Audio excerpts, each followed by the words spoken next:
എ.ആർ. Rahman, Cristiano Ronaldo, Steve Jobs ഇവരെ പോലെയുള്ള ജീനിയസുകൾ ജനിക്കുകയാണോ അതോ അധ്വാനത്തിലൂടെ ഉണ്ടാകുകയാണോ ചെയ്യുന്നത്?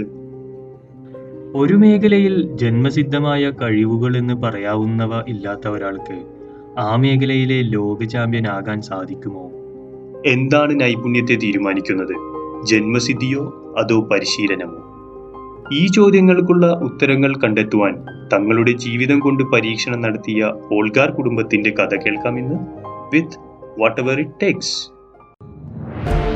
Welcome to another episode of whatever it takes for the fighter in the arena. Socrates മുതൽ Einstein വരെയുള്ള 400ഓളം ജീനിയസുകളെ പഠിച്ചതിനു ശേഷം ലാസ്ലോ പോൾഗാർ എന്ന ഹംഗേറിയൻ ചെറുപ്പക്കാരൻ ഉറപ്പിച്ചു, ജീനിയസുകളെ ഉണ്ടാക്കാവുന്നതാണ്, അവർ ജനിക്കുന്നതല്ല എന്ന്. 1960കളിൽ ഒരു കിറുക്കൻ ആശയമായിരുന്ന ഇതു കേട്ടപ്പോൾ അവിടുത്തെ പ്രാദേശിക ഭരണകൂടം അദ്ദേഹത്തോട് ഒരു മനോരോഗ വിദഗ്ധനെ കാണുവാൻ ഉപദേശിച്ചു. എളുപ്പം തോൽവി സമ്മതിക്കാത്ത പ്രകൃതമുണ്ടായിരുന്ന ലാസ്ലോ തന്റെ വാദം തനിക്ക് പിറക്കാനിരിക്കുന്ന മക്കളിലൂടെ തെളിയിക്കുവാൻ തീരുമാനിച്ചു. അവിവാഹിതനായിരുന്ന ലാസ്ലോ അങ്ങനെ തന്റെ പരീക്ഷണത്തിൽ പങ്കാളിയാകാൻ താല്പര്യമുള്ള ജീവിത പങ്കാളിയെ കണ്ടെത്താൻ കത്തുകൾ അയക്കുവാൻ തുടങ്ങി. കത്തു ലഭിച്ച ഭൂരിഭാഗം സ്ത്രീകളും ലാസ്ലോക്ക് വട്ടാണെന്ന് വിചാരിച്ചു. എന്നാൽ ക്ലാര എന്ന പേരുള്ള ഒരു ഉക്രേനിയൻ ഭാഷാധ്യാപിക അദ്ദേഹത്തിന്റെ ഭാര്യയാകുവാൻ സമ്മതിച്ചു. ലാസ്ലോയെ പോലെ അല്ലെങ്കിലും ക്ലാരയും കഠിനാധ്വാനത്തിന്റെ പ്രാധാന്യത്തിൽ വിശ്വസിച്ചിരുന്നു.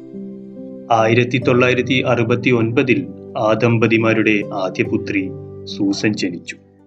1972 അമേരിക്കക്കാരനായ ബോബി ഫിഷർ നൂറ്റാണ്ടിന്റെ മത്സരം എന്നറിയപ്പെട്ട ചെസ് മത്സരത്തിൽ റഷ്യയുടെ ബോറിസ് പാസ്കിയെ തോൽപ്പിച്ചു.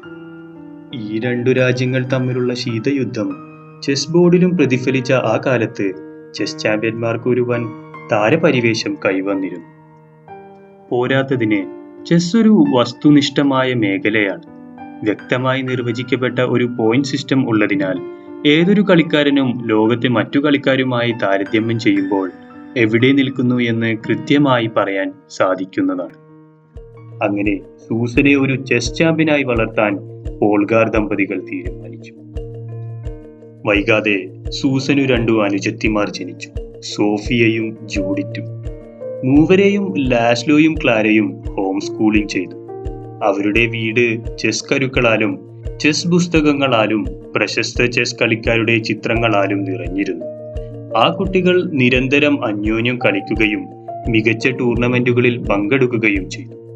കുട്ടികൾ അവരുടെ പിതാവിനേക്കാൾ മിടുക്കരായപ്പോൾ പുറത്തുനിന്ന് കോച്ചുമാർ വന്ന് പരിശീലനം നൽകി തുടങ്ങി. 4-ാം വയസ്സിൽ ചെസ്സിന്റെ ബാലപാഠങ്ങൾ പഠിച്ചു തുടങ്ങിയ സൂസൻ വേഗം കളിയുടെ സങ്കീർണതകൾ അധീനമാണ്. കസേരയിലിരുന്നാൽ ചെസ് മേശ നേരെ എത്താൻ ബുദ്ധിമുട്ടുണ്ടായിരുന്ന ആ 5 വയസ്സുകാരി ബുഡാപെസ്റ്റിലെ ഒരു പ്രാദേശിക ചെസ് ക്ലബിലെ മുതിർന്ന ആളുകളെ തോൽപ്പിക്കാൻ തുടങ്ങി. തന്റെ 15-ാം വയസ്സിൽ സൂസൻ ലോകത്തെ 1-ാം നമ്പർ വനിതാ ചെസ് പ്ലെയറായി.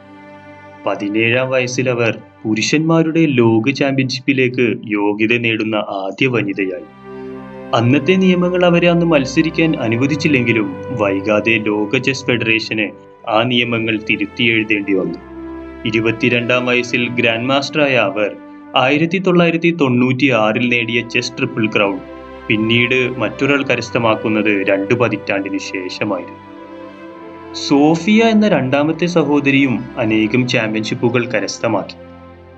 14 വയസ്സുള്ളപ്പോൾ അന്നത്തെ പല പ്രഗത്ഭ കളിക്കാരോട് ഏറ്റുമുട്ടി തുടർച്ചയായി 8 വിജയങ്ങൾ നേടി. ഈ സംഭവത്തെ പിന്നീട് റോമിലെ അത്ഭുതം എന്നറിയപ്പെട്ടു. ഇളയ സഹോദരി ജൂഡിറ്റ് ആയിരുന്നു ഏറ്റവും മിടുക്കി. ലോകത്തെ എക്കാലത്തെയും ഏറ്റവും മികച്ച വനിതാ ചെസ് താരം എന്നറിയപ്പെടുന്ന കളിക്കാരി.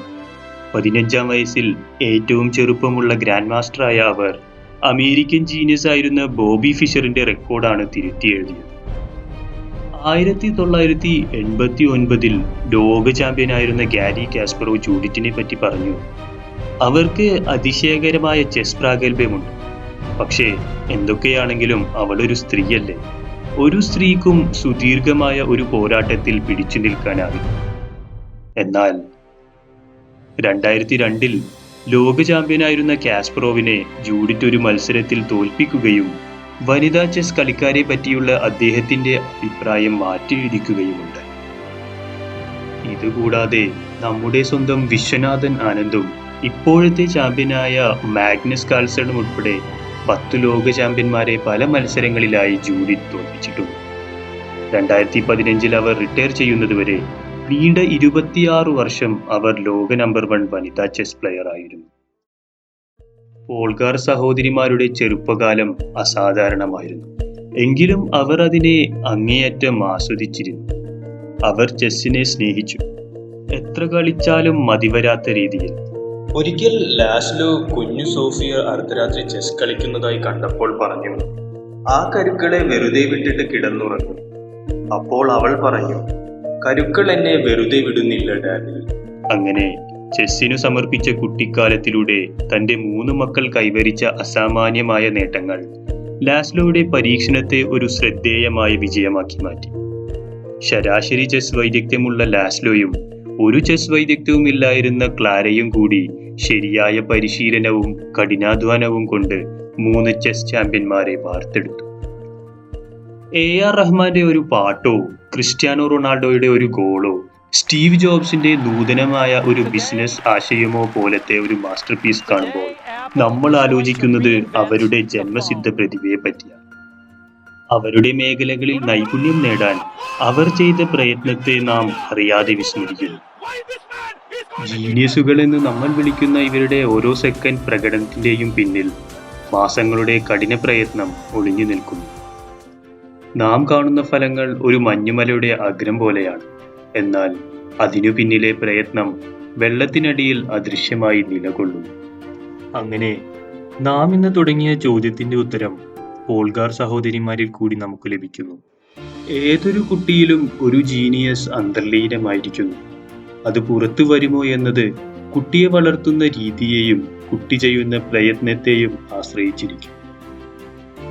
ജന്മസിദ്ധ കഴിവുകൾ ചുരുക്കം ചില മേഖലകളിൽ പ്രധാനമാണെങ്കിലും ആവശ്യത്തിലധികം ഊന്നലാണ് നാം അതിന് കൊടുക്കുന്നത്.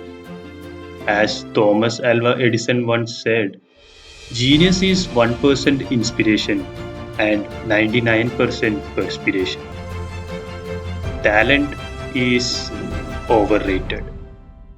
Thanks for watching. Stay blessed.